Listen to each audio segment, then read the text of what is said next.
Hello, welcome back to Politics for Beginners.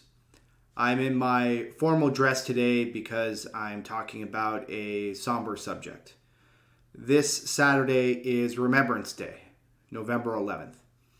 It is a time where Canadians reflect and remember those who lost their lives at times of war. War is never a comfortable subject to discuss.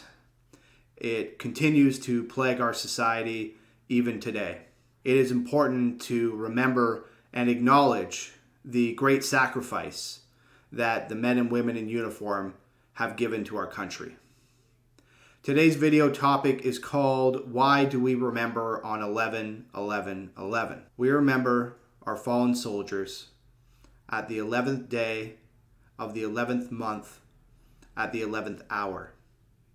The reason for this 11/11/11 is because it was the ceasefire of World War I. The British forces at the time, even though they had heard of the German surrender, chose to prolong the time of the ceasefire. This was to give time for the communication to spread to the front lines. There was a significant distance between where the brass held its base camp and where the front lines of the war was. The thinking at the time was to put a very specific time and date, 11/11/11, where the guns would finally be silenced. What is very impactful for me about this is just the thought that some poor soul was probably shot and killed at 10:59. The tradition comes from World War I.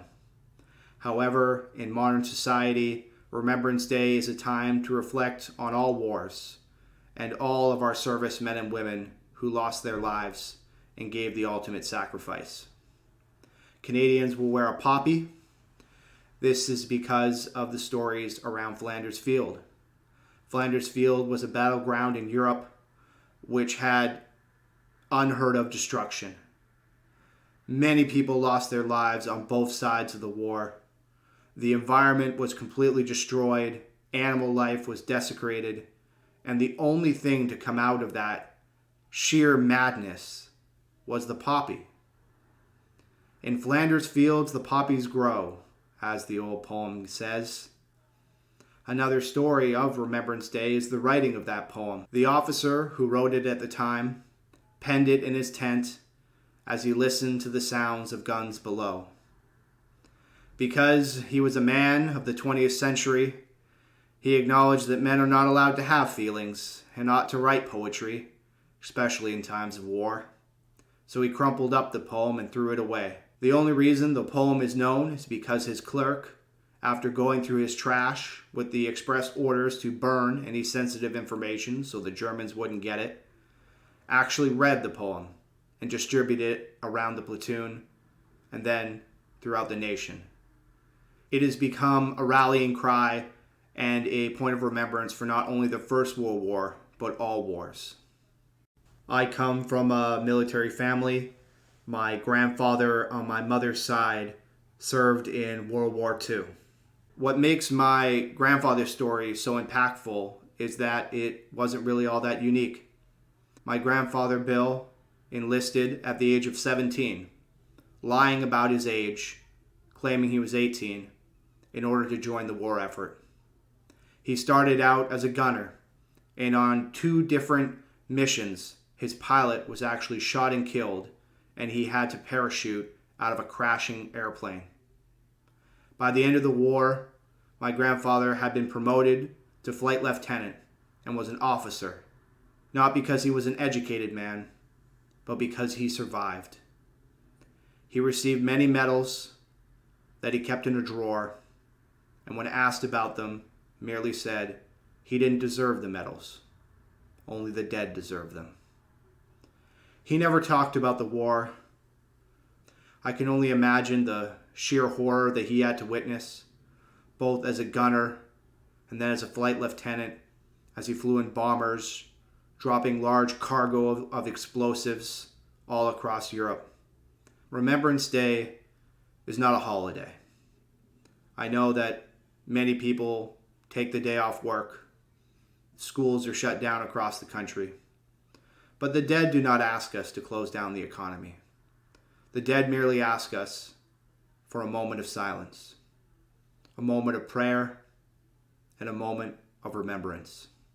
A lot of people look at the Canadian flag and they see a symbol of peace. And that is true. We are a very peaceful nation. But lest we forget that the two red bars on either side of the flag symbolize the bloodshed, the blood that was lost in the First and Second World War and all wars that Canadians have been involved in. That blood, the lives that were given, the fight and the willingness to stand up for what is right, that is what allows us to be peaceful. Freedom ain't free, ladies and gentlemen. So when you look at the flag and you see the red bars, they are the boundary that allows the white peace to flourish. I hope you have bought a poppy from your local Legion. They only cost $1 or $2. I hope that you're able to go down to a Remembrance Day ceremony in your town or city and stand in the cold November rain and observe the ceremony. Take your moment of silence and remember them. To close out this video, I will recite the Flanders Field poem, which has almost become cliche at this point, but it is something very dear to my heart. And if you haven't heard it, I'd like to share it with you now. In Flanders Field, the poppies grow, between the crosses, row on row, that mark our place, and in the sky, larks still bravely singing fly, yet scarcely heard amid the guns below.